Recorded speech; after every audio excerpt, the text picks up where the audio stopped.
Ready করে এখানে থাকলে খাবারগুলো নিয়ে যাবে। ঠিক আছে, এই দেখি এটা তুলেন দেখি। তাক করবেন, তাক করে উপরে রাখবেন। হ্যাঁ, এই যে এরকম তাক করে উপরে রাখবেন। এই যে দেখেন আপনার এনে রান্নার না,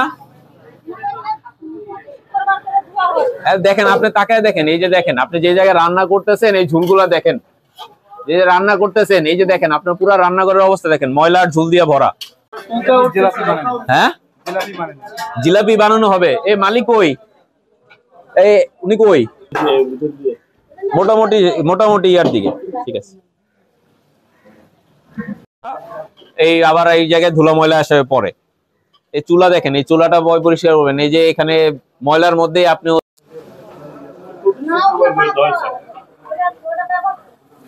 আসেন, এদিকে আসেন। হ্যাঁ, জিলাপি বানানো হবে। এই মালিক কই? এই উনি কই?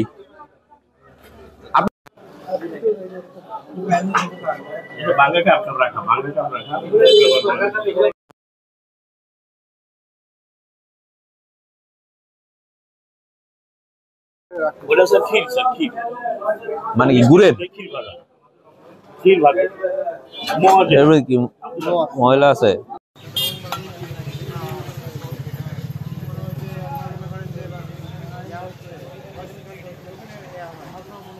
খাবার থাকে সেগুলো উৎপাদনের তারিখ এবং মেয়াদ উত্তীর্ণের তারিখ সেগুলা বাধ্যতামূলক। আপনার এতগুলা ব্রেড আছে, এতগুলা 2 জাতের কেক আছে, এগুলার মধ্যে আপনি কোনটার মধ্যে উৎপাদনের তারিখ এবং মেয়াদ উত্তীর্ণের তারিখ পর্যন্ত নাই। আচ্ছা শুনেন, এটা ভোর 5টায় আসুক, রাত 2টায় আসুক, আসলেই সেটার মধ্যে উৎপাদনের তারিখ দিতে হবে, মেয়াদ উত্তীর্ণের তারিখ থাকতে হবে।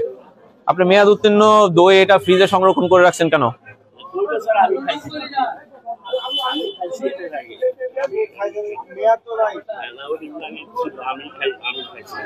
শোনেন, আপনি ব্যবসায়িক প্রতিষ্ঠানে আপনি খাইছেন কি খাইছেন না সেই বক্তব্য জানা। ব্যবসায়িক প্রতিষ্ঠান এটা এনেছিল, এখানে ছিল, এখানে রাখেন। এখন শোনেন, আপনাদের যে রান্নাঘর সেই রান্নাঘরের পরিবেশ সন্তোষজনক না। কথা বুঝাইতে পারছি? ওই যে 2টা বালতি বের করতে বললাম, সেই বালতি কই? এগুলো একটা বাইরে আমরা হচ্ছে পোড়া তেল এবং হচ্ছে তার হাতের ইয়া কই? মিজান কই? হাতেরটা কি গেছে? কি পরিমাণ আছে? কত পর্যন্ত ছিল? 150 পর্যন্ত জীবাণুমুক্ত হওয়ার দেয়, সেখানে 700 পাওয়া গেছে। যে হাত দিয়ে রুটি তৈরি করছে সেই হাতই হচ্ছে জীবাণুযুক্ত হাত। ঠিক আছে, হাত পয় পরিষ্কার করে গ্লাভস পরে তারপরে কাজ করতে হবে। এগুলো গেলে এই ক্ষেত্রে পয় পরিষ্কারের বিষয়, এবং এগুলার ক্ষেত্রে হচ্ছে আপনার মোড়কজাত পণ্যের যে তথ্য থাকা লাগে সেই তথ্যগুলো আপনার বাধ্যতামূলক। আমাদের ভোক্তা অধিকার আইনে মোড়কের তথ্যাদি না থাকলে 50,000 পর্যন্ত জরিমানার বিধান আছে। মেয়াদ উত্তীর্ণ পণ্যের জন্য 50,000 জরিমানার বিধান আছে, এবং আপনার অস্বাস্থ্য পরিবেশ খাবার তৈরির জন্য 2 লক্ষ টাকা পর্যন্ত জরিমানার বিধান আছে। এবং নিরাপদ খাদ্যের আইনে জরিমানা শুরুই হবে যেখানে 2 লক্ষ টাকার উপর থেকে। কথা বুঝাইতে পারছি? এবং আপনার প্রতিষ্ঠানের অবস্থা সন্তোষজনক নয়। আর বিশ্ববিদ্যালয় থেকে নির্ধারিত খাদ্যমূল্য ছিল, তারা এটা মেইনটেইন করে না। এই অভিযোগ কেন যে নির্ধারিত খাদ্যমূল্য আপনারা কেন তৈরি করেন না? লাগানো থাকলে তো আপনারা মেইনটেইন করেন না।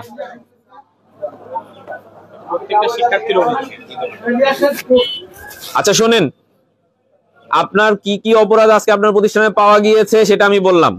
সেই হিসাবে আপনার জরিমানার পরিমাণ দাঁড়ায় 3 লক্ষ টাকা। আপনার পরবর্তী করণীয় কি বলেন শুনি, তারপরে আপনার শাস্তি অ্যানাউন্স করতেছি।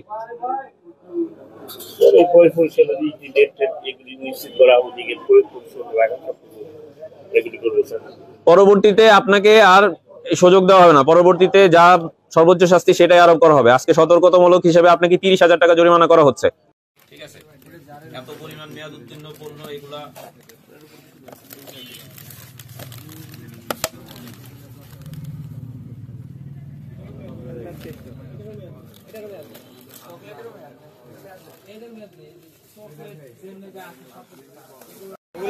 চেঞ্জ করতে পারবে না তো।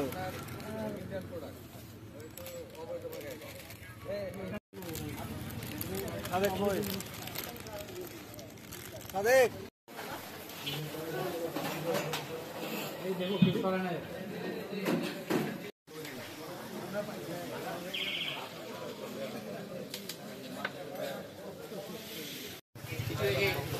এইটা দেন, ডান হাতটা দেন, ডান হাত দেন, ডান হাতটা দেন একটু। এই তো আগে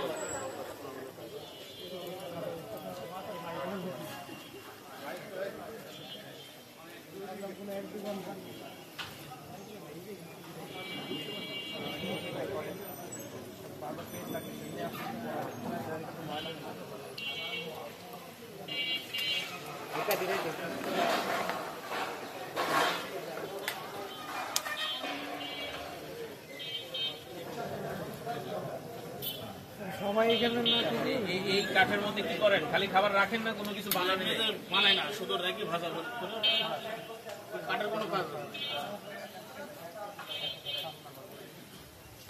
ঠিক আছে, নিরাপদ খাদ্য টেস্টিং ল্যাব দিয়ে আমরা টেস্ট করলাম। এই জায়গায় তো আপনার কথার সাথে আমাদের পরীক্ষার তো ফলাফল মিললো না।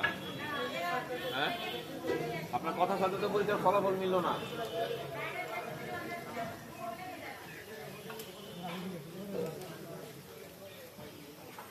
টেলিভিশনের ভোল্টেজ লেখা সময়